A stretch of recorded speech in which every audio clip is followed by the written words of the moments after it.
Hello, this is a guy who likes fanfiction and is too lazy to read, so here is Liege in audio form. Check the description for the links to the author. Chapter 76, The Night Before the Conflict. She wallowed in her own despair as she felt Ria's powers activating from miles away. It just meant one thing.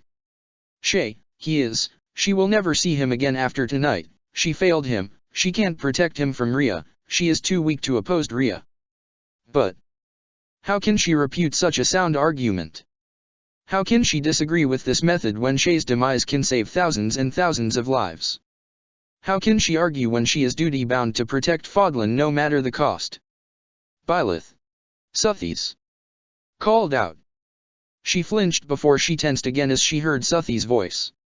He managed to grab hold one of the strands of wires that is currently taking hold of his neck, and he started to tear at it before he felt a painful surge of Arvel's power course through him, releasing a strong burst of energy that effectively disintegrated the wires around his neck. He fell down to the ground with a painful thud and cough as he struggled to fill his lungs its most desired air. I see that she have been training you, Ria.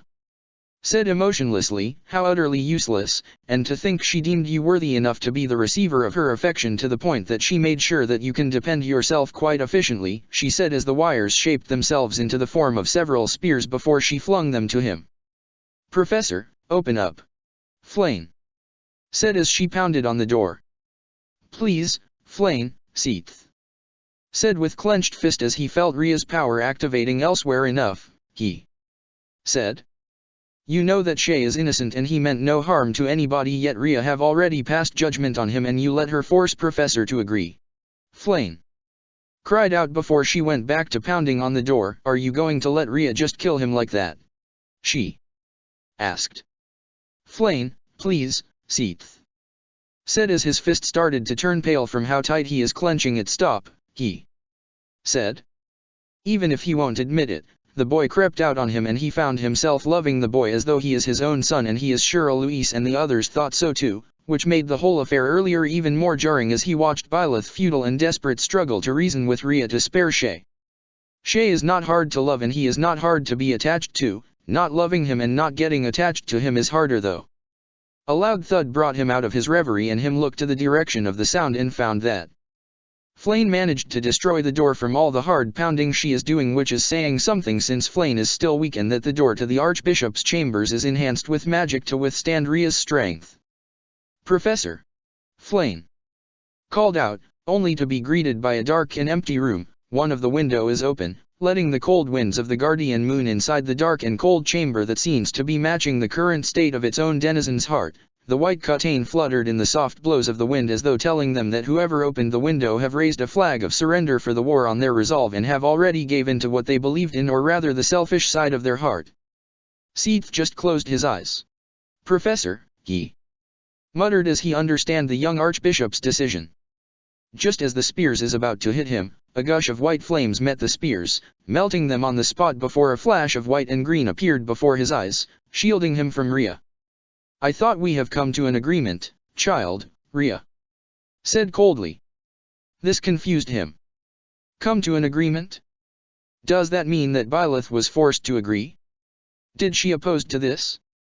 To be able to prevent whatever Reformer are planning, destroying the container and retrieving the core and take it someplace is essential and optimal in preventing disaster from ever descend to Fodlan, Ria said. Now, move and I'll finish the job, she said. He saw Byleth shake her head. Byleth, Suthies called out. I know, Suthies, I know, Byleth said as she gradually put down her sword. But, she said as he saw her shoulders shake as she wavers between her duty and her heart. Child, Ria said, don't interfere further or you will endanger everyone, she said. Didn't you took an oath to protect everyone? Ria asked. Byleth tensed at that. Now, fulfill that oath, Ria said. If you can't bring yourself to kill it, then move aside, and I'll end its life myself, she said. So, you are truly forcing her, huh? He muttered while he stood on his feet as he felt a sudden surge of Arvel's power, albeit a painful one since something inside him seems to be preventing the flow of power inside him before he blacked out. Shay. She called out slowly as she felt a strange power activating behind her, where Shay is. She slowly turned around to face him, only to see a strange purple and black glow swirl around him, and he fell down on all fours as his limb and features started to distort into something else. Horn resembling a deer started to grow on his head as half the skin on his face started to melt, revealing the half of his skull. His right arm stretched in an inhumane length before it became a claw made entirely of claws. The left side of his armor disintegrated as something seems to melt the skin on his chest, revealing his ribs and his beating heart that seems to be emanating a purple glow from the inside. A small red light can be seen inside those dark crevices of his empty eye socket as he looked at her.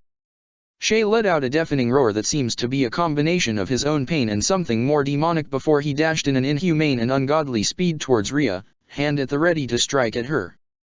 Rhea only barely managed to wrap her chest with the wires before Shay's claws tear at it with ease as though it was a heated knife on butter. Rhea retaliated as she swung Labrunda towards Shay, only for him to grab hold of her hand before he opened his mouth and fired a giant ball of miasma towards Rhea, hitting Rhea and throwing her several feet away from him. Shay disappeared again before he appeared before Rhea, who is still reeling from the impact of the miasma ball. Shay brought down his clawed hand to finish Rhea then and there. She activated Divine Pulse, effectively freezing time before she saw Shay swinging his claws, effectively shattering the spell into million pieces. "No. Suthies," muttered as Shay faced her, and the dangerous red light in his empty socket gradually became softer as the purple and black aura started to disappear. "Shay," she muttered as she reached out to touch his face. The snarl immediately disappeared and his features started to change back. She caressed his cheek with her thumb as she held it in her hands while she watched his features relaxed as it morphed back into its normal one. She felt Rhea standing up as she finished recovering. "Child," Rhea said in an scolding voice. She felt her power surging as an intense murderous intention rise up inside her. "No more, no more. It's either she let Shay live or she will end Rhea herself, family or not." Rhea tensed before she raised her axe and prepared herself for battle. "Wait, Siros, Suthies," said suddenly, snapping her and Rhea into reality. Her eyes widen as she realized just how willing she is to skewer or burn Rhea then and there for Shay, just as she realized just how much Shay have her wrapped around his fingers. "And why is that, mother?" Rhea asked as she relaxes when she felt the murderous intent she is emanating disappear. "Shay might have something to say in regards of last night's attack," Suthies said. "All right," she interjected. "Shay the container is still of use to us with his ability to detect spells even before they are activated, and he have something to say in regards of that," she said. "Right?" she asked as she turned a pleading eyes towards him, begging him to play along with her and Suthies. She is desperate to save him at all costs, to the point that she is willing to kill Rhea if that's what it takes. "Why yes," Shay said immediately as he gently pushed her away from him.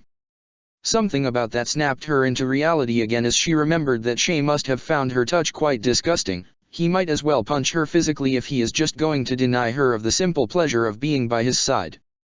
"Talk," Rhea said coldly. "It's about the uneasy feeling I have when I saw the remaining wooden statue from last night," Shay said. "See?" she asked. "It still have its use and we can still use it as we like," she said as she internally recoil upon calling the man she loves as though he is only an object to be used and thrown away. "That's why," she said as she swallowed the lump in her throat. "Please, Rhea," she pleaded as she stood in front of Shay, shielding him in case Rhea tried anything funny. "Why would you go so far as to try and kill me just to protect it?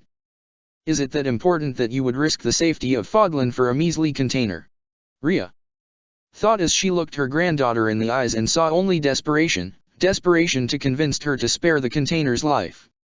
She relaxes her stance. "If you truly thought that he is essential, then I shall comply and withhold its destruction for now," Rhea said as she walks towards her. "Don't make me regret this decision, child," she said as she walks away, disappearing into the cloak of the night. She is only able to relax as soon as she can't feel her presence near her anymore, and she deposits the blade of Siros into her celestial robe. "Why is the matter with those statue, twerp?" Suthies asked. "It's just a feeling, but I felt uneasy looking at them," Shay said. "I feel like the battle yesterday is merely a preparation for something," he said. "And why would you think that?" Suthies? Asked. It felt too easy, as if they are just using everything as a distraction, Shay said. And you suspect that this have something to do with how you cannot hear nor talk to Epimans? Suthies? Asked. Yes, Shay said. Also, it seems like the professor sealed Arvel from me, and using his powers is painful right now, he said. What if they are not finished yet? What if the plan is still ongoing and last night is all part of the bigger picture making us lower our guard? Shay asked. If that's the case, then we shall remain vigilant, Suthies said. She nods in agreement. Is that worth keeping me around a while longer, Your Grace? Shay asked. She felt a pang in her heart as soon as she heard that question. That was, she said, trying to tell him that she only did that to appease Rhea. No, Shay said. I understand, he said softly. It's your duty to protect everyone as Archbishop, and if using me as a mean to achieve the end, then be it, Shay said. I will comply to you, he said. An uncomfortable silence enveloped them, and she felt wrong at that. Your Grace, Shay called out to her after a beat. I have decided that I will leave this town, he said. Shay, she said as she turned to face him. I realized that I must leave and lead the fighting away from Garreg Mach as far as I can, and possibly lead it out of Fodlan, Shay said. His eyes filled a determined fire. If that's the case, then give me a year to prepare, she said. No, Shay said. You stay here and protect Garreg Mach and Fodlan, he said as he looked at her with eyes resolute. You have no need to come with me, Shay said. Shay, she pleaded as she felt cold fear enveloped her heart. The one thing she have feared have come to fruition. No, she said. Stop being stubborn, this is to protect everyone, Shay said. You belong here in Garreg Mach and in Fodlan. This is your home. While I'm a nomad turned into a knight, I have no problem leaving, he said. Then, you can't leave, she said coldly. Your Grace, you are not being reasonable, Shay exclaimed. Yes, she isn't. She haven't been reasonable since he came into her life, and she knows that she won't start listening to reason now. If she is ready to kill Rhea, then she knows that she have no problem burning Fodlan to ground for his sake, and if that's what it takes to keep him safe, to keep him from leaving her, then she will let it all burn. This is your home and you have to keep it safe, Shay reasoned when he didn't hear her reply. Doesn't he knows that Fodlan and Garreg Mach won't be home to her if he isn't there? Doesn't he understand that no matter what he says, no matter where he goes, she will follow him, because where he goes is where she belongs? I said no, she said as she looked away. So, you wanted to destroy me and drag everyone along with me? Shay exclaimed. That's not what I meant, she said. I know you are a heartless demon that have no problem slaughtering a mercenary group just to fulfill your duty, but I never thought that is to this extent, Shay said. You are wrong. That's not because I wanted to destroy, I just wanted to dash, she said as she stopped mid-sentence. I just wanted to stay by your side, I don't want you to leave me. The selfish side of her heart have voiced its selfish desires, and the selfish side of her have already decided that she will let Fodlan burn before she let him leave her side. What? Shay screamed at her in frustration. You'd rather kill me than let me leave? He asked as his eyes burned in the flames of fury. Of course not, she said. Then, what? Shay asked. She didn't answer. She can't answer that. Not when she can drive him further away from her arms. I can't understand you anymore, Your Grace, Shay said before he left her. Shay haven't been understanding her. If he truly did understood her, then he would have known by now that she holds feelings that goes beyond that of a friend towards him, but she can't say that to him, right? Chapter 77, the prologue to the end. Something tugged at her chest as soon as sleep started to claim her. She sat up as she looked at the golden bracelet that is wrapping itself around her wrist and saw it glowing, indicating that a spell have been activated somewhere, and she instantly got on her guard. However, upon feeling that the power that activated is the same as the Archbishop and his Kutbe, which made her relax instantly, but something about this presence seems ominous, dangerous rather, and she instantly stood up as she felt Shay's presence with that ominous presence. He is in danger and she have to go and help him, fast. With that in mind, she hastily grabbed her coat and cloak and put it on before she stole away into the cold night of Guardian Moon. Valerie looked at the two men as both of them diligently trained hard to be able to lift the gauntlet on the ground. She can guess that she only managed to lit a fire inside them, and instead of deferring them from having the idea of coming with her when the time she have to leave the city. She sighed as she retreated into the inn. It's time to put a stop to this will be for their own good. Valerie took a paper and a quill and started writing on the paper. Hey, cheer up, Ignatz. Raphael said as he pats the smaller man on the back. At least we managed to lift it a little, he said cheerfully. Well, I guess that's an accomplishment, Ignatz said as he opened the door to in. We are back, big sister. He said. Big sister. Ignatz called out when he wasn't greeted back by the usual cheerful welcome home by the older woman. You there, Miss Valerie? Raphael asked to the empty inn as Ignatz walked inside. Raphael, Ignatz called out. Found her, Ignatz? Raphael asked as he walked towards Ignatz. Ignatz just stood there, frozen as he held a piece of paper. Ignatz?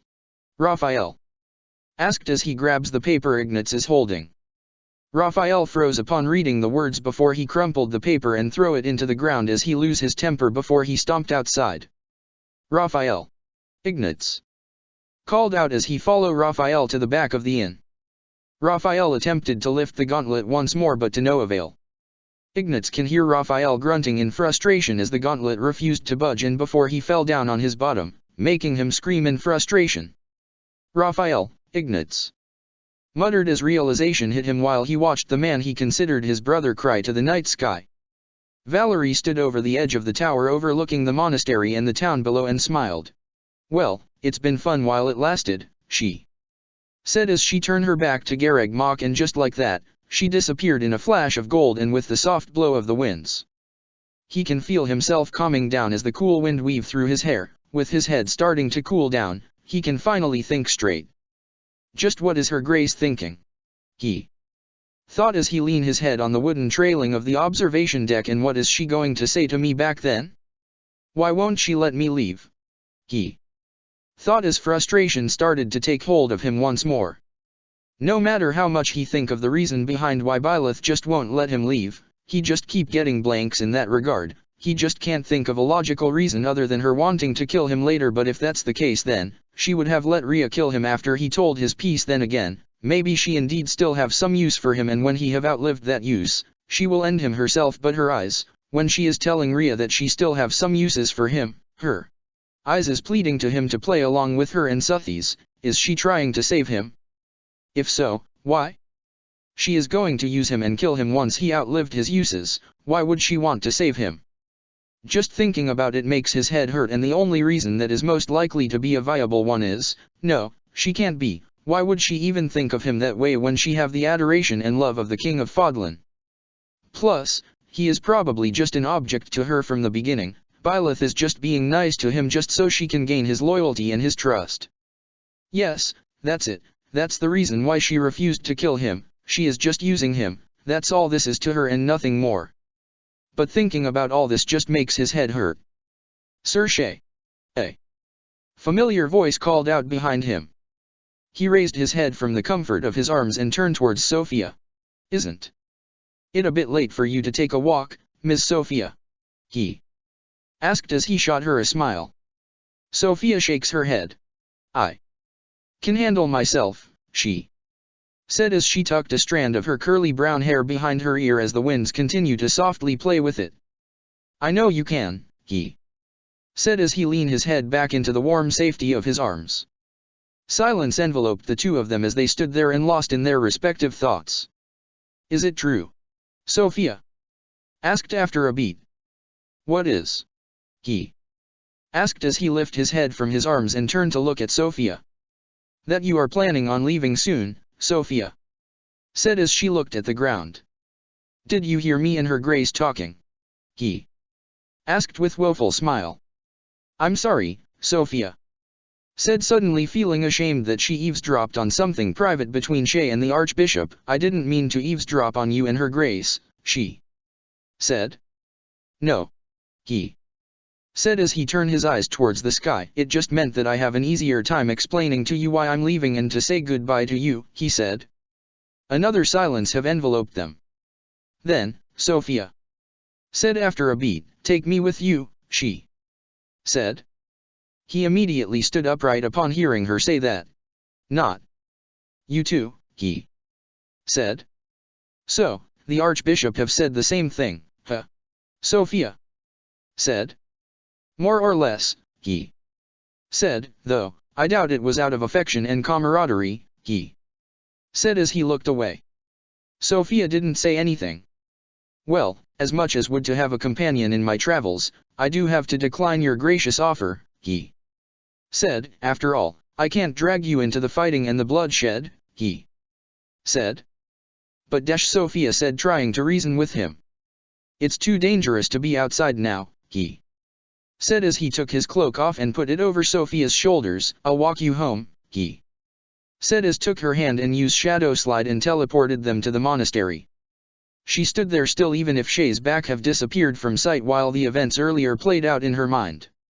It's a good thing we managed to reach both of them in time, Suthies said, otherwise, nothing would have stopped you from killing your own grandmother, she said. She started trying to think of a way to say that she is sorry. No need to apologize, Byleth, Suthies said with a tinge of anger in her voice, but as a mother, I still find it hard to forgive you for even thinking of killing my own daughter, she said. She didn't say anything at that since it was true. The moment Rhea started to suggest killing Shay, her first instinct is to burn Rhea then and there, and the moment she started taking action, it took everything she have not to skewer Rhea on the spot. If I didn't speak out to you, you would have zeros on the other end of your blade, Suthies said. I know, she said. The twerp really do have a strong hold on your heart, does he? Suthies said.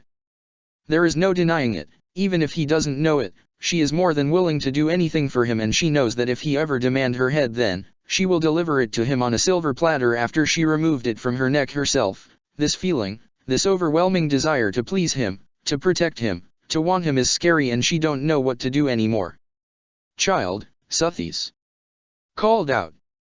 Are you going to ask me what I want from him? She asked. Suthies hummed in response.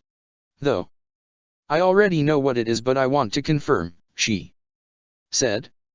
You already know what I want from him, Suthies, she said as she closed her eyes. Yes, Suthies said, but I want you to act on your feelings wisely and cautiously, she said. Did you ever felt that way towards my great-grandfather? She asked.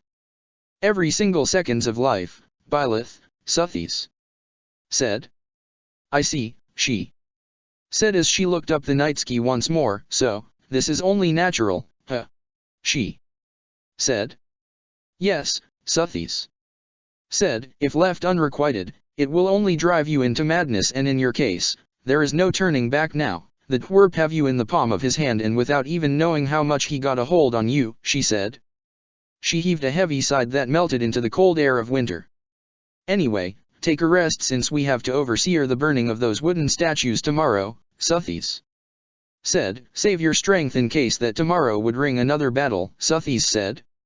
She nods in agreement, and there is nothing she wanted than to bury herself in the safety of her chamber and escape towards the land of dreams, and maybe there she can find the peace she seeks in the absence of the person she considered her safe haven in this troublesome and chaotic world.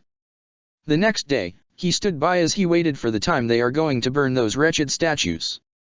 He can see Byleth, Seath, Eloise, Flayn, and Rhea at the middle, and to his right, he can see the rest of her former students and the kings of Fodlan and Almira standing with their guards up, and to his left, he can see Ignatz, Raphael, and Sophia at the ready with one person missing amongst them. Eloise gave a signal for them to burn the statues. The soldier nods and throws the torch onto the pile of wooden statues. They stood there anticipating, and when nothing happened for a few minutes they are able to relax, only for about a few seconds when the fumes from the fire started to form a circle resembling the spell from the attack during the celebration of the establishment of Gareg Mach. The Nabateans is the first to spring to action as a spell activated, unleashing a spell that locked the whole of Okama Mountains from the world. What the hell is going on? Felix exclaimed as he draws his holy blade, Merelda. Be on your guard. Dmitri commanded as he get his great shield, Svalinin, and his holy lance, Gungnir. The shield that will halt even the heat of the sun, the fire of the gods, and every weapon known to man, and the lance that says granted great strength and accuracy to its owner, and a lance that never missed its target. He can screams erupting throughout the whole of Okama Mountains when an entire continent appeared above them. Greetings, astute guests, a woman said as she appeared before the Archbishop and Rhea. A Protothedes, Rhea muttered as she draws her axe and readied her gauntlets. Well, isn't that a rude welcome, little sei, a Protothedes said, considering that it's been so long since we have seen each other, she said as her purple eyes lights up in amusement as all of the Nabateans draws their weapons. My, so hot-blooded, she said. Too bad that I'm not here to fight, just business, a Protothedes said with a shrug of her shoulders. Why are you so adamant in retrieving Epimon's core? Suthes asked. Curious, I see, a Protothedes said with a chuckle. Well, I guess it wouldn't hurt too badly for me to blab a part of our brilliant plan, she said. Plan? Suthes asked. You see, dear Suthes, a Protothedes said, we want Lord Epimon's core back since it is essential to create a fountain that would flow on and on without end and without beginning, she said cryptically. A fountain? Suthes asked. To say it simply, a Protothedes said, a fountain that can contain the massive amount of life forces floating around Okama Mountains and a means to harness them for our own purposes, a Protothedes said, and well, she said as her eyes landed on him. Damn it! Rhea said as she sprung into action. Rhea, don't. Byleth screamed as Rhea went towards him, axe at the ready before she blocked an attack from a Protothedes. Now, play nice, little sei, Heracles said as he catches the axe in mid-swing. Can't have you damaging the goods now, he said as his eyes landed on him before he throws Rhea away from him. He readied himself for a fight just as the rest of the knights and the royal guard readied themselves. Raring for a rematch, boy? Heracles asked with a chuckle. Too bad that I'm not here for a fight, he said as his hand transformed into a blade as he brought it down, making him block the heavy attack. Before they managed to get it, I'll destroy the core first. Rhea thought as she have a javelin made of the wires at the ready just as Heracles' other hand is about to grab him. Rhea, don't. Byleth shouted as she threw a Protothedes from her, throwing the woman a good feet away from her. He is struggling to keep the blade upward as he knelt to the ground from the weight of the attack when he heard Byleth's voice before he looked behind to see. A flash of white and green appeared before his eyes before a splashes of red landed on his face and the javelin stopped just a few inches from his face. Byleth, he muttered in horror as he saw just what shielded him from that attack.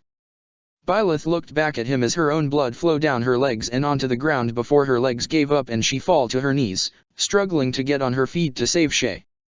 Byleth! Suthes! Screamed as she fell down on the ground. Her vision is getting blurry by the seconds. Heracles chuckle. She protected it, he said with a laugh. How utterly ridiculous. Heracles said before he grabs Shay and disappeared from sight. A Protothedes just smiled before she too disappeared. No. Shay, Byleth thought as she is beginning to lose consciousness. I need to go to Shay, she thought as she tried to move her body but to no avail. Her body just refused to listen. Why? Rhea asked as she turned her on her back. She met her grandmother's worried and agonized eyes and then to Alquam before everything went dark. Chapter 78, the prologue to the end 2. I can't believe Professor just took a javelin for someone else, Ingrid said as she looked at the Archbishop's bedchamber. It's been a day since the unexpected attack and a day since the Archbishop fell into a deep slumber. Do you think that she will be asleep for 5 years again? Ingrid asked worriedly. From what Mercedes told me, her grace will be waking up shortly since her holiness have already healed her, Sylvain said. It's only a matter of time, he said as he looked at the ceiling while he contemplated about Byleth and her feelings towards a mere mercenary she found in the woods. Shay have no crest, have no wealth to his name, yet he managed to gain the heart of the most influential woman across Fodlan. How is Dimitri holding up? Sylvain asked. He have been in the training grounds since they started healing Professor, Ingrid said before she sighed. He is venting, she said.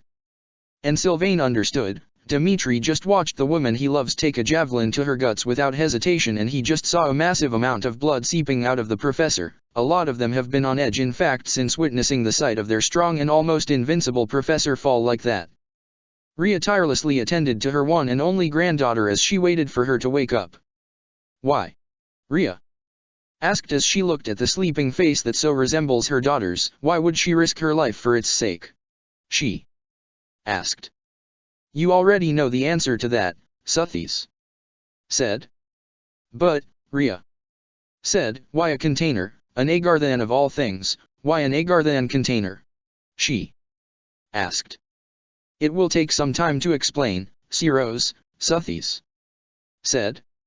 I don't mind, mother, Rhea said. We have time before she wakes up, she said. Suthies hummed thoughtfully. Of course, my dearest, she said. Rhea weaved her fingers through Byleth's hair as she waited for her mother to proceed. It's because that twerp, the boy, made her feel like she is more than a weapon for anyone to use when conflict arises, more than a tool for anyone to use for the sake of their ambitions and cause, Suthies said. The twerp made her feel like she is just an ordinary woman with a will of her own and not my vessel she is meant to be. For once in her life, she feels more human than before and not a weapon, she said. But doesn't she already thought that back before she even meet this thing? Rhea asked. It doesn't matter, Suthies said. Do you really think that the king would give her a second glance if he did not witness her strength? Do you think the Alliance's former Grand Duke will even look at her if he didn't see her as a means to achieve his goals? Do you think the late Emperor will even put her in high regards if she didn't see the potential of her being of use to her ambition? Suthies asked. I think not, she said. To them, she is merely a sellsword that they happen upon the woods, a sellsword they can use to save themselves from their pursuers, Suthies said. The king is wary of her because she showed no emotions when killing an enemy. The former Grand Duke only saw her as a weapon with no regards of her feelings, and the late Emperor only saw her as nothing but a puppet she can manipulate for her cause, Suthies said. But with the twerp, she said. But with it? Rhea asked. Even if he knew she is the Archbishop, even if he knew that he can use her for his own purposes, Suthies said. He never did, she said. And why is that? Rhea asked. The twerp treasures her, cherished her more than anyone in the world. To him, Byleth is akin to the most expensive and precious stones a man can lay eyes on, and he only treated her with the utmost gentleness and kindness he can muster from the very bottom of his heart, Suthies said. She have been raised as a mercenary her whole life, and she have seen her fair share of carnage and chaos, more so when the war broke out and when she became the Archbishop of an unstable kingdom, Suthies said. Surrounded with nothing but the calculating eyes of the nobles and the poisonous tongue of the heathens, she found no solace in this chaotic world until he came into her life, and he have become her solace, her respite from all the chaos, from all the madness this world have to offer, a place where she can be herself with no one to judge her, Suthies said. Rhea didn't say anything. I never knew that's how she felt, Rhea said as she clenched her fist. Yes, Suthies said. Even with her friends, she always felt alone, she said. And Shay have become a constant in her life, a companion through thick and thin, Suthies said. It is any wonder why she readily gave her heart to him? Suthies asked. None, Rhea said as she closed her eyes, remembering her former companion before Wilhelm came into the picture. A dark-haired man with eyes golden and radiant as the sun, but such feelings can be dangerous too, especially after the attachment have been sealed and you found yourself unable to let go of them, she said. Does it still hurt you after a millennia have passed, my dearest? Suthies asked. Rhea opened her eyes as that man's visage threatened to overcome her heart in her mind, the days where those bright golden eyes of his were untarnished with grief, paranoia, and corruption. Nothing can make the wounds of betrayal heal, she said, especially, if you know that you could never know the reason behind their decisions. No chance for closure, no chance to reconcile, just death, Rhea said as she felt a sting in her heart as she remembered the warm blood on her hands, his golden hues reflecting her as his final moments come, and the white lilies he loves to tucked behind her ears. How she wished to see him once more, untarnished with everything just as he is back when life is simple and the Red Canyon have yet to occurred. Is that why you never answered Wilhelm's feelings? Suthies asked. Rhea looked away. Of course, Suthies said. I just hoped that her fate would never mirror mine, Rhea said. I hoped that she will never feel the pain that I felt when he decided to betray me, she said. Suthies hummed in agreement. She hoped that the boy's feelings wouldn't be the catalyst for anything that would break Byleth's heart. Unknown to them, Dmitri is listening to their conversation with a clenched fist. Knowing that he made the woman he loves feel that way, a wave of anger rise inside his heart and not towards anyone else but to himself. He have to do better and show her just how much she mean to him. Marvelous, Silas said as he looked at the man floating inside the giant tank filled with an unknown liquid. To think that it is so easy to gain access of the core, he said as he looked at the dark-haired man floating inside the tank. At this rate, it will be easy to synchronize with him, Silas said with a grin. Locking Epimans will and forcing him to enter into a slumber made it easier for us to access his core, thus, easier for me to reprogram his very structure, Silas said as he begun fiddling with the keys on his board. My oh my, he said as he saw the man opening his eyes, revealing a beautiful shades of greenish-blue eyes. Seems like you are fighting it, lad, Silas said with a grin as the man's hair and eyes begun turning back to its usual purple shades. Now, don't fight it, he said with a chuckle. If you don't want it to hurt, Silas said, and as if on cue, the purple-haired man inside the tank begun struggling for air. See, he said as he pushed a button, and instantly, the purple-haired man's eyes begun closing just as it started to revert back to its greenish-blue color and his hair started turning back to black. Very good,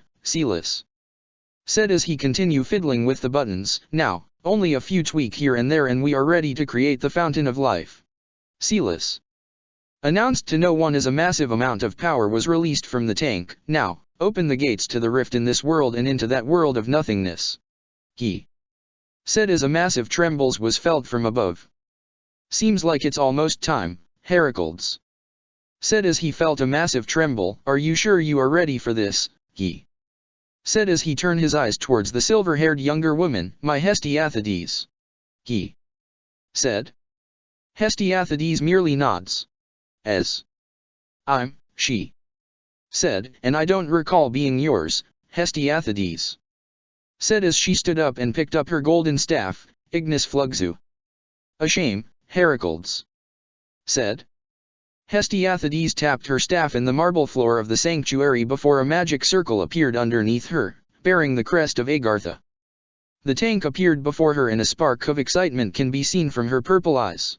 Finally, she said coldly and emotionless, we can finally begin the first phase of our plan. Hestiathades as she kneeled before the tank and started to pray as a dark and purple aura envelopes her and so is the tank before her. Well, I better go and prepare, Heracles said as he turned to leave. After all, we are expecting some of the most astute of guests visiting us soon enough, he muttered as he disappeared into the darkness of the hallways of Alquam, leaving the silver-haired woman alone with Epiman's core.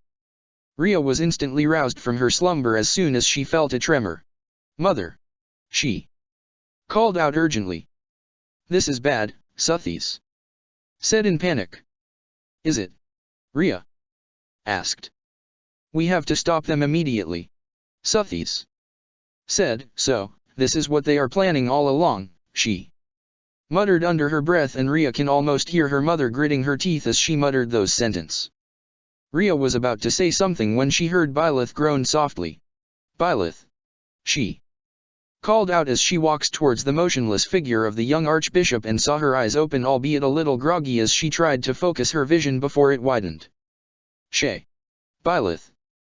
called out as she abruptly sat up before recoiling in pain. Where is he? She asked as she tried to move only to end up recoiling in pain again. Calm yourself, Suthies said to her great-granddaughter. But, Byleth said.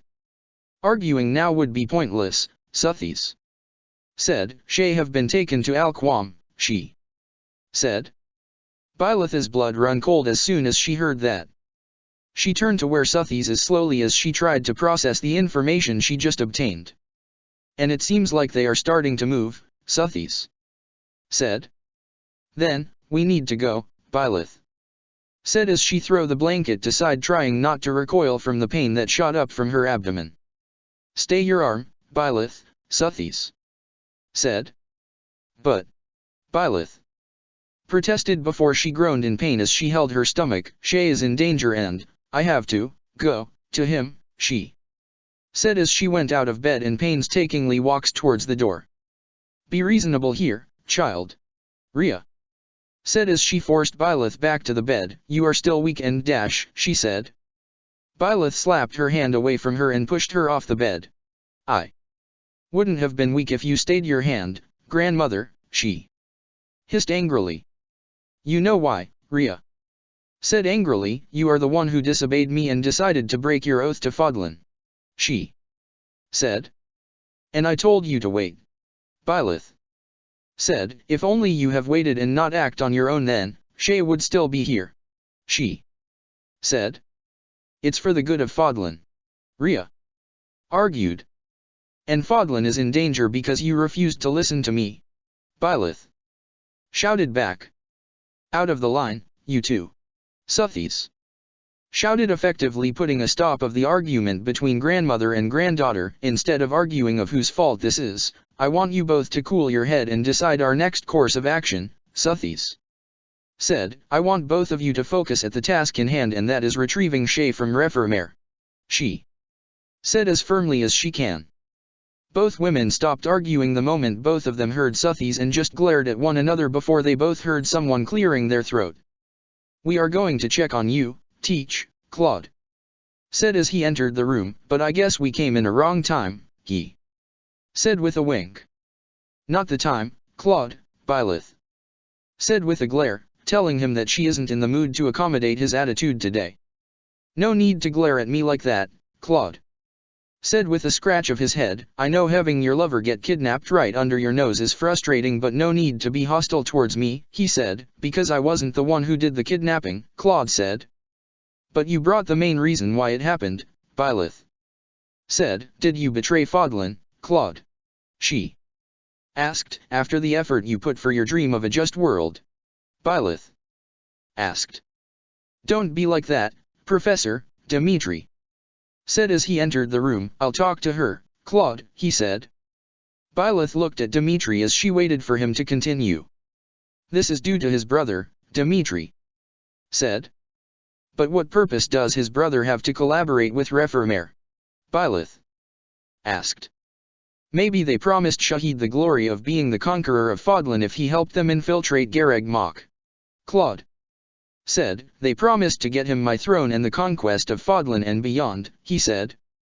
To think that Agartha's influence have already reached Almira, Byleth muttered. No, old Agartha already reached the world beyond Fodlan for more than 3 millennia, Suthies said. This is nothing new, they just decided to make themselves known now, she said. So, they are an even bigger organization than those who slitherers in the dark, Byleth asked. They are the whole of Agartha, Suthies said. Thales and his goons are merely the minority of those who decided to take vengeance upon Nabatea, she said. Are you telling me that Refermer have an entirely different agenda? Byleth asked. Suthies hummed in response. The name Refermer is derived from the word reform, meaning that Refermer and its member is seeking to fulfill the desires of the god they have served from the beginning of time, she said. God? Byleth asked. The god of chaos and destruction, Zaras, Suthies said. Zaras, Byleth muttered. Yes, Suthies said. The god have been detained in the abyss in the rift in this world during the Great War, Rhea said, there is no way that they can serve their god now, unless, she said as she realized something. Exactly, Suthies said. Are you saying that the Archbishop's bodyguard is the key for them to awaken their god? Dmitri asked. One of the key factors for awakening Zaras, Suthies said, with Epiman's core containing a massive amount of residual power from when he made a contract with Zaras, which explains why Reformer is eager to retrieve his core, Suthies said. If that's the case then, we have to move quick. Claude said before he turned to Byleth, you have my army at your will, Teach, he said, we will ride to battle with you, just say the word, Claude said. And as usual, Dmitri said, my lance is yours to use, Professor, he said. Don't forget us, your students, Felix said, we are ready to fight by your side once more, just say the word and we will grab arms and ride with you to battle, he said. Byleth didn't say anything. Who is waiting for us on Alquam? She asked after a beat. Probably the three founders or pillars, Suthies said, and they are considered the most powerful fighter in Reformer, she said. Byleth clenched her fist at this. She is going to drag them to battle again, this is all her fault. I hope that you and your comrades won't betray our expectations now, Odes said as he sat across the table from Aprodothedes, you wouldn't betray your fellow countrymen's expectations now, would you? Odes said. Aprodothedes just scoffed. Now, don't you mistake this transaction as a sense of patriotic obligation towards you and your fellow cohorts, all right? She said with a grin, all of this is just a simple, how do I say this in a more sophisticated manner? Aprodothedes asked as she thought of a word. Right, she said as she managed to think of phrase, a simple opportunity to use you all for our goal, Aprodothedes said. How crude, Odes said with a shake of his head. Now, Aprodothedes said before she took a sip of her wine, don't go and draw that moral high ground card on me, dear, she said as she swirled the glass around, when you have no problem using radical means to achieve your goals, she said as she eyed the glass, why, you even used little Sei's little pet and deceived him into killing our dearest Suthies and making him bring her bones to be forged into a weapon as well as her heart, Aprodothedes said with a smile. Then, you and the others insinuates the Zonado massacre using the very bones of their leader and the thief little Sei's so adored. Ah, that one is just too funny, it deserves to be written in plays someday, she said with a laugh. You are a vile woman, you know that. Odes said with a grimace. Oh. Aprodothedes said, well, I'm not the one who experimented on various people and I certainly wasn't the one who wanted to burn great Adrestia to the ground, she said, I moved bearing the purpose and will of my master while you and your followers and cohorts only moved to usurp power. We are not the same, Aprodothedes said with a chuckle. Now, get out of my sight and make sure to fulfill another end of your payment for us, sweet Odes, she said. Odes gritted his teeth before clenching his fist. That's what you get when make a deal with the devil, you only have yourself to blame, Aprodothedes said with a giggle. Go on now since you have guests to welcome, she said as she shooed him away. Deep within Shamhala, a pounding can be heard in one of the coffin as something or someone is trying to break free from its warm confines. Hands emerged from the coffin before it grabs the chain that was wrapped around before it tear it in half, letting it fall down with a soft clink before the lid flew open and dark mists swirl about the coffin as a boots-clad feet emerged from the coffin. A burly man cracked his neck and shoulders as the following 10 coffins opened in a similar manners. Ceros, the man muttered. Chapter 79, the prologue to the end 3. She looked up the sky where the floating continent of Shamhala is, or rather, Alquam. Are you still worried about Ceros? Suthies asked.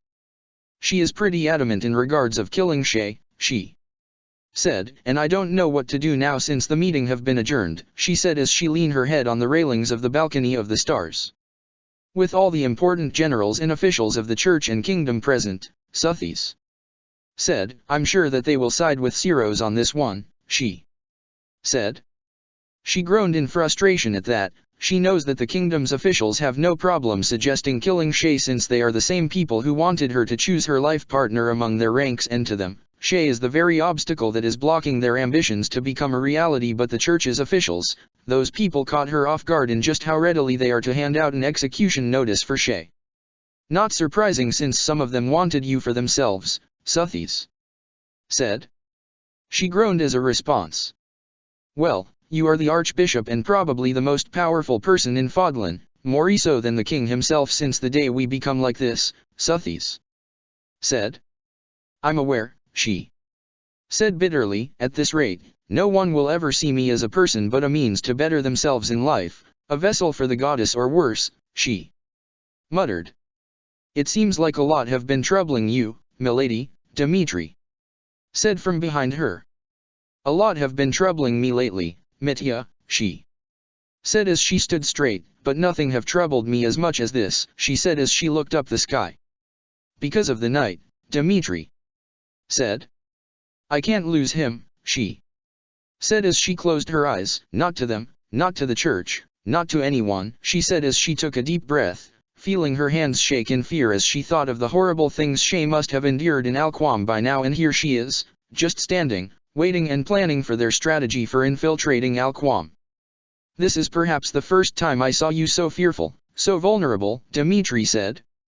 Is it? She asked as she turned her eyes towards the king. Dmitri hummed in response. Not even when you are facing a monster of a king or a horde of thousands of imperial soldiers, he said as he turned his eye on her. You never showed fear nor did you seem vulnerable, Dmitri said ruefully. You are always the stronghold who have provided me safety and security in my times of need, a warm hearth for me to lay down my arms and be at peace, he said. You are everything but vulnerable and fearful, Dmitri said. It's almost unbelievable, but, he said as he turned his eye away and she can only see his eye patch. Now, you look like the world have already ended for you, Dmitri said, like your whole heart is on the verge of dying if you didn't see him any moment now, he said woefully. Just now, you are ready to throw away all reasons and precautions for him, when you are the epitome of calmness before that man came into your life, Dmitri spat bitterly. Shay I don't know, she said as her head started to hurt again. For some reason, when it comes to him, all reasons, all sanity just goes out of the window and I find myself doing stuff I never even thought of doing once, she said. Dmitri was just quiet. And Ria just keep mentioning to me how it is my duty to kill Shay for the sake of Fodlan, she said, trying not to cry as she felt the weight of the world on her shoulders. If only Shay is here, if only he is here, then, maybe she would feel the weight a little lighter now, if only for a second she can hear his voice. I don't want to kill him, she said. Why would I want to kill him when all he is to me is kind and gentle and loving? She muttered. Dmitri didn't say anything, but she can hear him taking a deep and heavy breaths. What do you want to do? He asked after a beat. What I want to do, she muttered as she looked up at Alquam once more.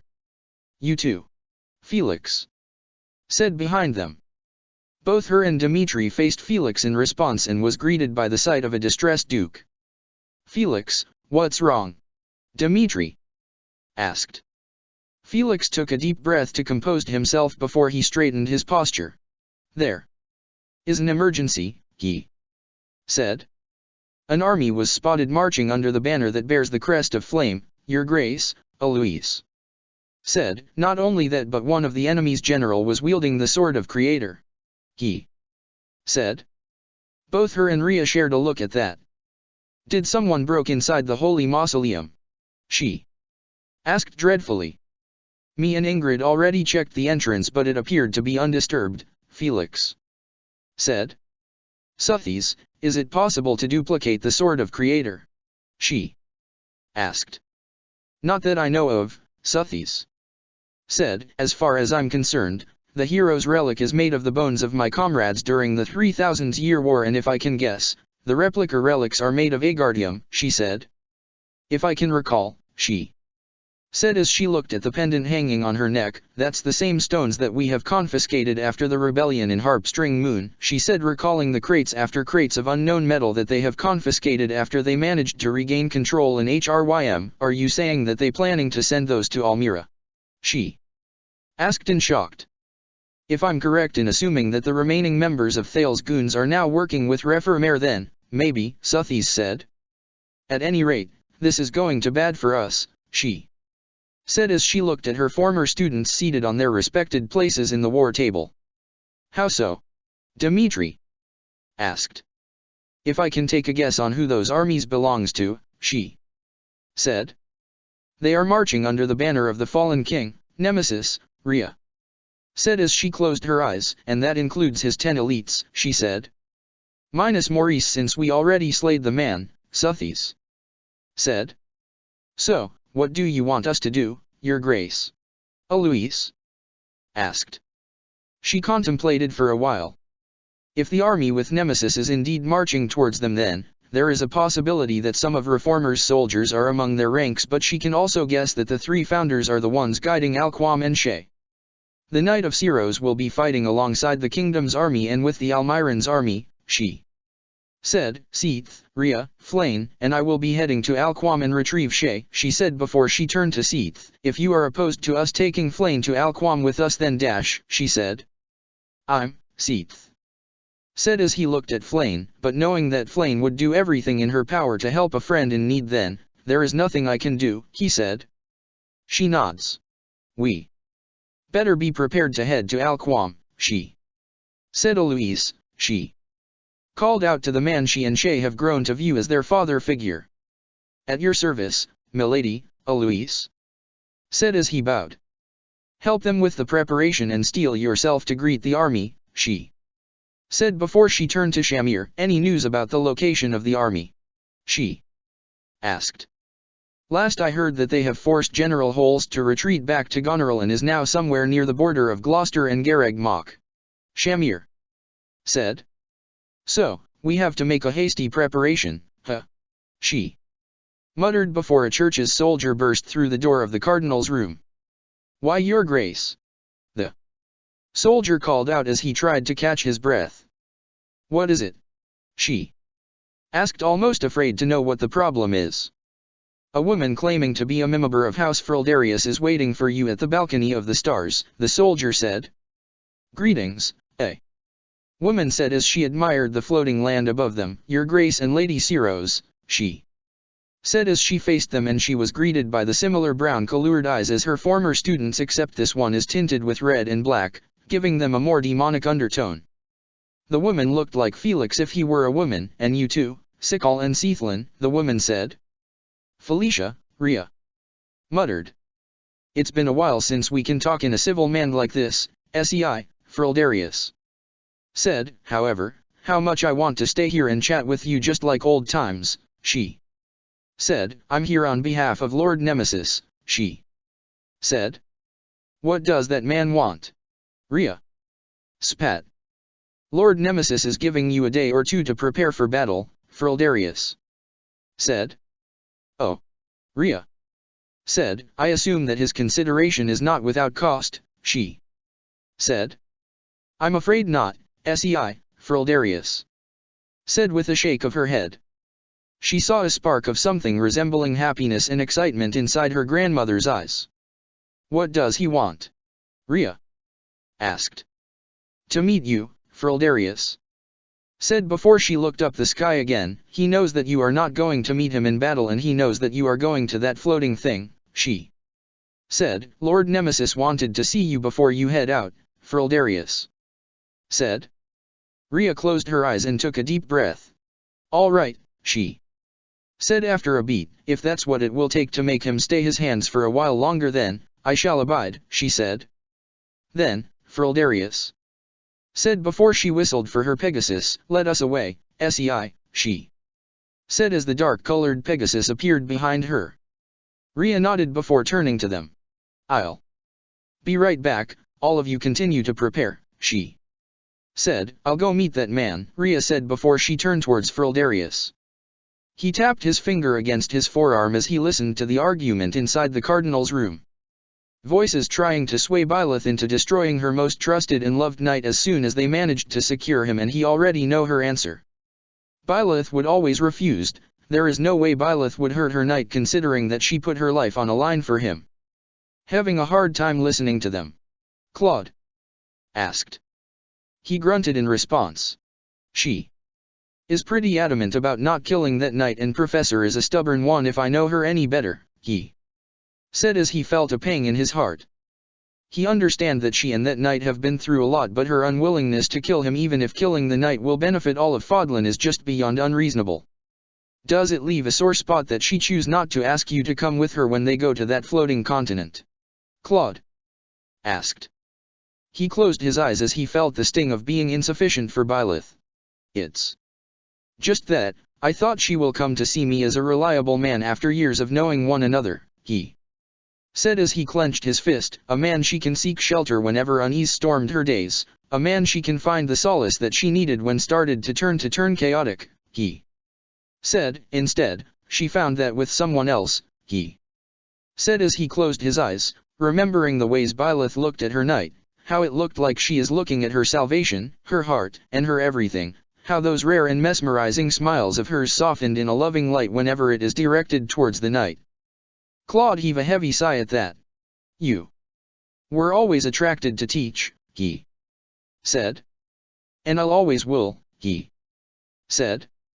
Are you just going to stand there and watch as she gave her heart to that knight? Claude asked. Of course not, he said, but can I do when that knight is everything and anything she have always wanted? He asked. Give her something the knight cannot hope to offer, Claude said. Undermine him, make her see who is the better man, he said. He kept quiet as he contemplated what Claude have suggested. But what can a beast possibly offer someone who have already gained the world? He asked. That's what you are supposed to find out on your own, Claude said before they both heard the door open. Oh.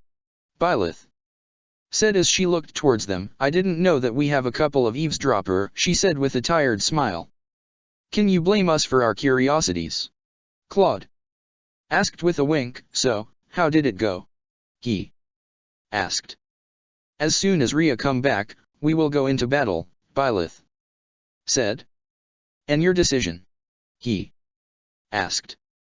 There is no contest or argument, Byleth said. I will not kill him, come high water or hell, I will never harm him, she said as he saw her clenched fist shaken for the first time in his life. He saw her hands as they are, small and fragile. He took a deep breath. I know I'm being unreasonable, Mitya, Byleth said, but, she said as he saw her shaking hands shake even more, he is very important to me and I don't know what I'll do if I were to lose him, Byleth said, so, pardon me for this act of selfishness, she said as she leaves, but he is the one person I refused to lose, Byleth said as she walks away from them.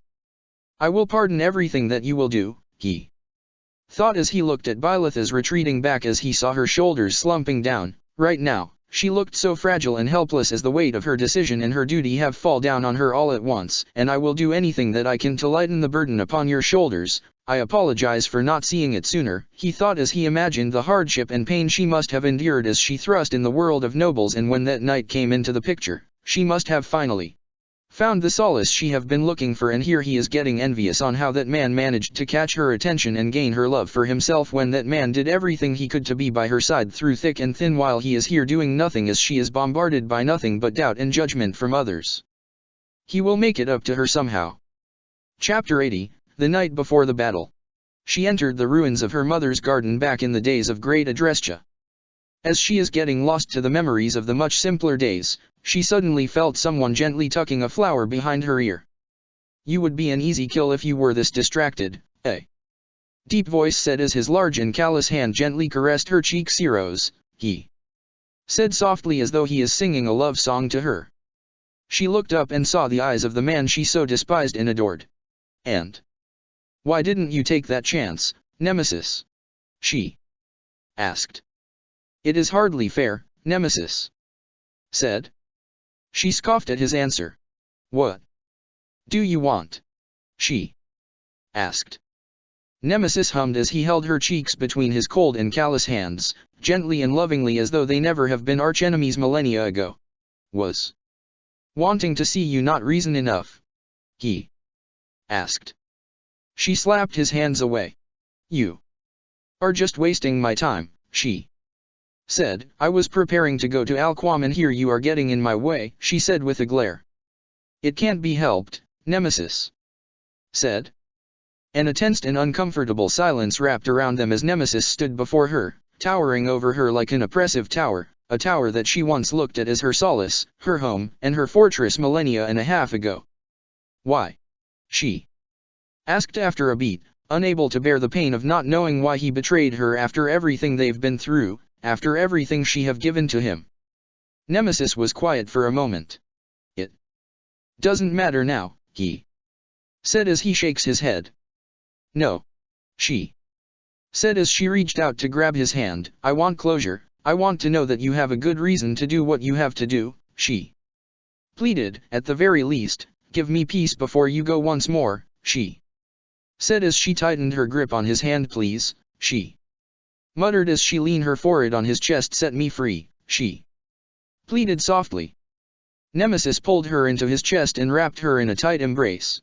It will never erase the atrocities I committed to you, my love, he said. Just let go of that and just think of it as my desire for power, Nemesis said. Paint me as a villain, a slaughterer of the weak instead of the glorified bastard that Fodlan know, he said before he pushed her gently. Make it known throughout the world that you are the hero of this bloody and cursed history, Nemesis said, and I'm the brutal king that watered the soil of this land with blood and dyed every mountains, every plains, and every river red, he said, and I will take their hate, their anger, Nemesis said, just so you can live in peace forevermore, he said, but let me live in your memories, he said, be it by anger or love, let me stay inside your heart to the end of your days, Nemesis pleaded. A selfish wish, a selfish desire of a lowly and pathetic man who have sold his soul to the devil for the sake of the woman I love, he said.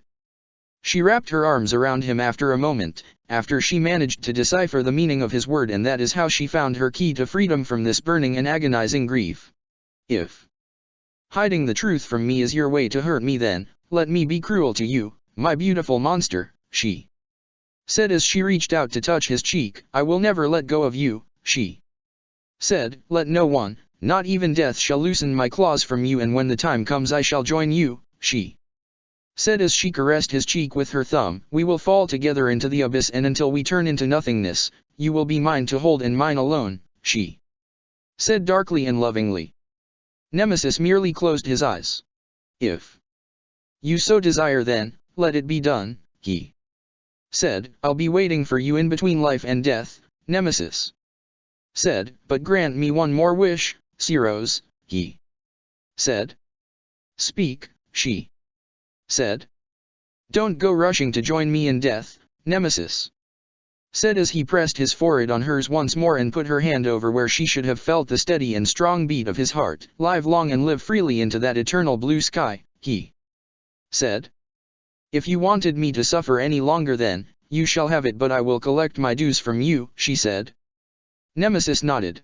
Thank you, milady, he said as he leaned down and put his forehead on hers. Write it and keep it, he said as he closed his eyes. And I shall fulfill it, Nemesis said as he opened his eyes, but for now, I want the time that we have stolen together to last a little longer, and I want to keep you to myself before the sun rises, he said as he wrapped his arms around her waist. Before the dawn carry you away from my arms once more, Nemesis said. As am I, she said as she wrapped her arms around his neck. Let me delude myself that I'm back in those times where it was simpler and you are still the man I have adored and loved, she said. From this life to the eternity beyond, she said softly as his lips grew closer and closer to hers. Know that you are mine and mine alone, she proclaimed. No matter what, no matter how much you hate me, no matter how much time have passed, Nemesis said as she tangled her fingers in his hair. I will love you, always and forever, more than anyone, more than anything, he said as he stopped short away from her eager and longing lips. In this life and in another, Nemesis said before their lips meet. She is tossing and turning that night as sleep continue to elude her. Her thoughts seems to be leading towards Shay once more and she begun feeling uneasy once more. Can't sleep? Suthies asked. No. She said as she looked at the pendant on her nightstand. Worried about the twerp? Suthies asked. I can't help it, Suthies, she said. I know he is strong and resilient, but the more we stand still and wait for the right time, the more he have been suffering right now, she said. Then, rest and preserve your strength, Suthies said soothingly. Right, she said as she threw the covers over her head. Tomorrow, she hoped that Rhea will return and they will storm Alquam. She don't know long she can take this agonizing distress in her heart from every second she does not see or hear him. Put your mind at rest, Suthies said with a sigh. My daughter will return by sunrise and the battle will begin as soon as we ascend to Alquam, she said. Rest, for we will face a much stronger enemy inside Alquam, Suthies said. Right. She needed to rest. If she is tired, then what use is she in this mission? Yes, she will sleep and she will preserve her strength, and then she will come for him and they will come home to Gareg Mach together. She looked up the sky as her heart continued to worry about the purple-haired knight. It's been a day since he was taken to Alquam and worry have plagued her heart as she thought of all the things Shay have gone through within its mysterious walls. As she is starting to get lost in her thought, she felt a blanket being draped around her shoulders, bringing her back to earth. You should really dress warmly when you are coming out here, Edwin said as she secured the blanket around her. Nervous for tomorrow's battle? He asked as he pulled her closer to his chest. She merely nodded in response as she leaned closer to Edwin for warmth. Worried about him? Edwin asked as he looked up the sky and saw the floating continent looming over them like an ill omen that promises nothing but destruction and despair. Yes, she said. Who knows what kind of pain he is enduring within its wall, she said as she closed her eyes. And worse still, everybody is blaming Sir Shay for everything, she said as she clenched her fist. They have already branded him as a traitor and all of them is trying to convince her grace to kill her most loyal and trusted knight, she said as she remembered the bishops, the priests, and priestesses talking about disposing Shay as a means to prevent a battle from happening. It can't be helped, Edwin said. The enemy is after him and the church's officials have decided that his death is a necessity to prevent another war from blowing up, even to the point that they are calling her grace unreasonable for wanting to spare to Shay, Edwin said. She understand why, and she envy the archbishop for it, for being able to shield him from anything, to be able to have the power to give him the world and be able to protect him at all cost. I feel so useless, she said. When that attack happened, all I did was stood there while the archbishop stood between him and a weapon, almost dying in the process, she said. When he was taken, I couldn't do a thing to help and just watched there in horror as he was taken. I feel so powerless, she said as she sobbed from coming out. Edwin was quiet for a moment as he rubs her arm with his thumb in a comforting manner. If you feel that way, then why not better yourself, train yourself to become stronger, he said, so that you can fight alongside him when the need arises, Edwin said. Better myself, she said as she looked up the sky again. Be stronger and be resilient. Yes, she will train, she will become stronger. So, when the time comes, she will fight every battle with him, to protect him. That's why she will become stronger. That's a promise to herself and to him. She looked up the window as the sun starts to set and the sky are dyed in the purple and crimson of the dying sun. How ironic that it is also the same color of the rebirth at dawn. Are you ready, Byleth? Suthies asked. She pressed her forehead on the flat side of the sword of Siros and closed her eyes as she made an oath, from her to him in her heart. She will bring him back and they will come home together. Yes, she said as she opened her eyes. I'm ready, she said as she summoned her celestial robe and deposits the sword within it. Then, give your knights a word encouragement for the upcoming battle, Suthies said. Of course, she said as she walked towards the door. We need them to come back alive after all, she said. Yes, Suthies said. After all, she said as she opened the door and was greeted by her holy knights captains. They are family, Suthies, said. She nods as the 5 captains followed her towards the balcony facing the entrance of the monastery. Are the troops ready, Eloise? She asked her most trusted and loyal captain. They are waiting for your blessings, your grace, Eloise said. I hope I can exceed their expectations and boost their morale into this fight, she said. You can, Suthies said. Didn't you lead them to victory during the war? She asked. If you can do it then, you can do it now. Just believe in yourself, Suthies said while they are nearing entrance of the balcony. She nods as she went outside and was greeted by the colors of both the churches and the kingdom's army alongside the Almiran army. We are waiting for you, Teach, Claude said with a smile. Sorry, I was making preparation, she said as her eyes landed on Alquam. Wait just a while longer, I'll be coming for you, Shay. She thought. I promise, she added before she turned to face the army before her and took a deep breath. A great calamity have descended upon the peace we have fought to have for 5 long years, she said as she addressed the army, and now, we are here together, united as one in spirit and in determination to maintain our long-awaited and desired wish for peace. We are here to fight, to defend, and to protect our lands against the army of your and of legends. But are we going to let them take away our peace, our freedom? She asked. The army cheered in response to her, telling her that they are willing to fight, to defend, and to die for the sake of maintaining the peace they have fought for the long 5 years. So, brave knights, sharpen your blades and reinforce your shields with the power of your determination and bravery, and fight. Fight. Fight those who are threatening to destroy and to take away this peace we have gained, she said. And at the dawn of the new day, we will emerge victorious, and we will celebrate our victory by greeting the dawn, she said. Together, she announced as the cheers become louder and louder, join your kings and ride to battle together with them and vanquish the enemy, while we will be going to Alquam and defeat the puppet masters that initiated this fight, she said as she pointed to Alquam. So, depend Fodlan while we are fighting the 3 founders of Reformer, she said, and may the blessing of the progenitor god be with you all, she said before she turned to Claude and Dimitri. Good luck to both of you, she said. And to you too, Claude said. Your grace, he said. Dimitri put his hand on her shoulder. Please, he pleaded, come back to me us alive, he said. She nodded as Dimitri removed his hand from her shoulder and whistled, calling for his griffin.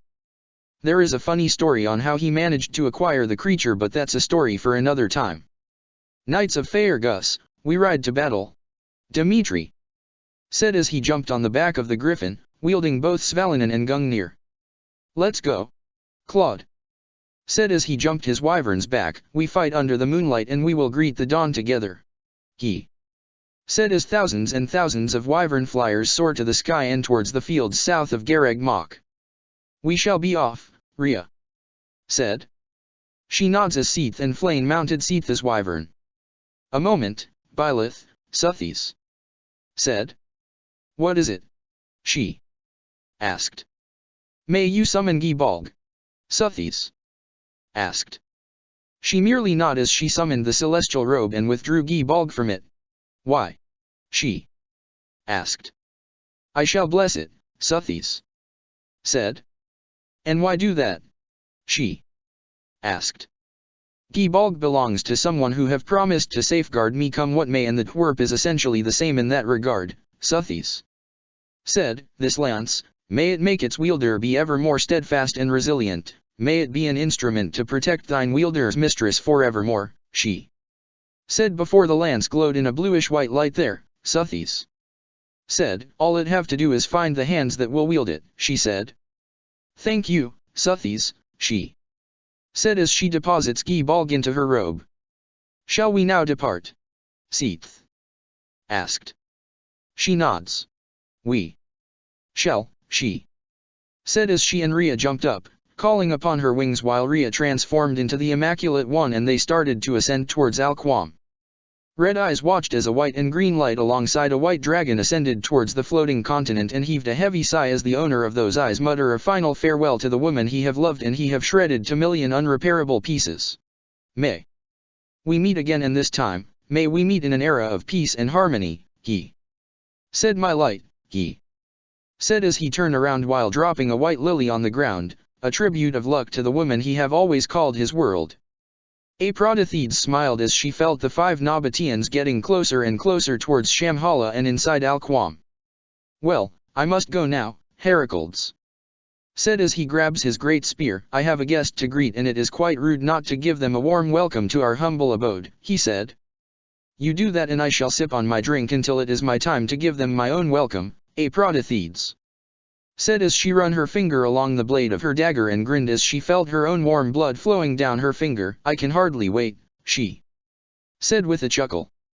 Patience now, Heracles said before he disappeared with a flash of purple light. Aphrodite merely giggled in anticipation. Check the description for the links to the author.